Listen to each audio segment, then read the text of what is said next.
رات کا وقت تھا۔ نومبر کی ٹھنڈی ہوا کراچی کے پرانے علاقوں میں ایسے گونج رہی تھی جیسے کوئی پرانا راز پھر زندہ ہو رہا ہو۔ علی اپنے دوست کے گھر سے واپس آ رہا تھا۔ گھر تک کا راستہ نارملی 15 منٹ تک کا ہوتا ہے، لیکن اس رات علی نے شارٹ کٹ لینے کا سوچا۔ وہ پرانا پرسکون گلیوں کا راستہ جہاں اسٹریٹ لائٹ ہاف جلتی تھیں اور آدھی ہمیشہ بجھ جاتی تھیں۔ جیسے ہی علی اس گلی میں مڑا، اسے پہلی بار محسوس ہوا کہ ہوا میں عجیب سی سنسناہٹ، جیسے کوئی نظر رکھ رہا ہو۔ اس کا دل ہلکا محسوس نہیں کر رہا تھا۔ پہلی عجیب چیز یہ ہوئی، چلتے چلتے علی نے دیکھا کہ آگے ایک بوڑھا آدمی سفید کرتا پاجامہ پہنے کھڑا ہے، پوری طرح سے جھک کر ایک کندھاڑ جیسی پرانی دیوار کی طرف دیکھ رہا تھا، جیسے وہ کسی سے بات کر رہا ہو۔ علی نے ہلکے سے السلام علیکم بابا کہا۔ بوڑھے نے دھیرے سے اپنا سر گھمایا۔ علی کے پیر جم گئے۔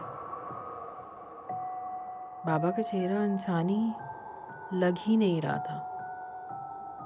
آنکھیں پوری کالی، بنا چمک، بنا روشنی، اور سب سے عجیب چیز، ان کا چہرہ آدھا سایہ، جیسے کوئی دھن اس کو دیکھتی ہو۔ بابا نے صرف اتنا کہا، واپس چلا جا، یہ راستہ تیرے لیے نہیں۔ علی کا دل زور سے دھڑکنے لگا۔ وہ گھبرا کر پیچھے مڑا اور تیزی سے چلنے لگا، مگر جیسے ہی 2 قدم چلے، اسے وہی آواز پیچھے سے پھر سنائی دی۔ میں نے کہا نا، واپس جا۔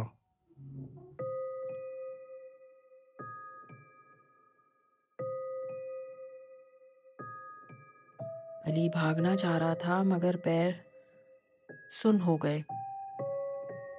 دوسری عجیب سی چیز یہ ہوئی، علی نے ہمت کر کے پیچھے دیکھا۔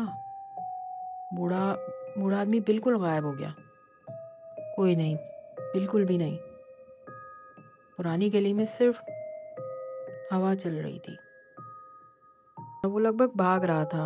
اسے لگ رہا تھا کہ کوئی پیچھے ساتھ ساتھ چل رہا ہو، ہر قدم پر کوئی نظر، کوئی سایہ۔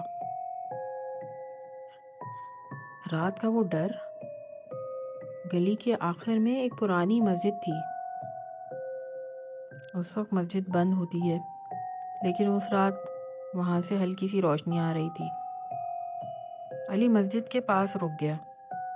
اسے سوچا کہ پانی پیتا ہوں، دل کو سنبھالتا ہوں۔ مسجد کا دروازہ دھکا دینے پر کھل گیا۔ اندر ایک آدمی سجدے کی حالت میں تھا، مگر بالکل حرکت کیے بغیر، بے حرکتی اتنی زیادہ کہ جیسے اسٹیچو ہو۔ علی نے ہلکے سے کہا، بھائی۔ اس آدمی نے بنا سر اٹھائے جواب دیا، تمہیں منع کیا تھا، رات کے اس وقت تمہاری قسمت اچھی نہیں۔ آواز مسجد میں ایکو ہو گئی۔ علی کا خون جم گیا۔ وہ آدمی بہت دھیرے سجدے سے اٹھنے لگا، پر اٹھتے وقت اس کا جسم صرف آدھا سا نظر آ رہا تھا، جیسے آدھا دھند میں گھلا ہوا ہو، اور اس کی گردن انسانی گردن سے زیادہ لمبی ہو رہی تھی۔ علی نے دروازے کو زور سے دھکا دیا اور مسجد سے باہر بھاگ نکلا۔ علی سیدھا اپنے گھر کی طرف بھاگا۔ راستے میں کوئی آواز، کوئی قدم کی چاپ، کوئی سایہ، سب پیچھا کر رہے تھے۔ گھر پہنچ کر اس نے زور سے گیٹ بند کیا۔ اس کی سانسیں ٹوٹ رہی تھیں۔ روم کے اندر آ کر اس نے لائٹ آن کی، مگر بلب 3 دفعہ جھلملا کے بند ہو گیا۔ روم اندھیرا تھا اور اندھیرے میں ایک سائے کی سی زمینی گھسی ہوئی آواز. آخر آ ہی گیا.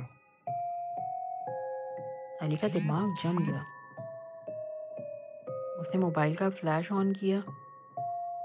فلیش کی روشنی جیسے ہی وال پہ پڑی، دروازے کو کونے میں ایک لمبا سا سجدہ کرتا ہوا سایہ تھا، بالکل وہی جو مسجد میں تھا.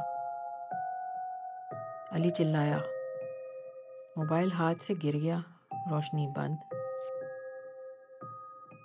اس نے اندھیروں میں صرف ایک چیز سنی. اس رات راستہ میرا ہے، تیرا نہیں.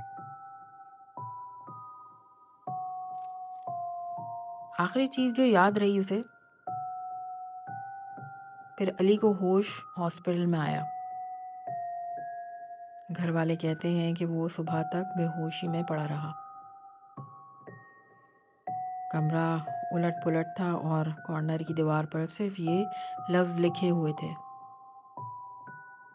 منع کیا تھا. آج علی تک نہیں بتا سکا کہ وہ بوڑھا تھا، وہ سایہ تھا یا کوئی جن. لیکن ایک بات وہ روز ریپیٹ کرتا ہے: رات کے کچھ راستے انسانوں کے لیے نہیں بنے.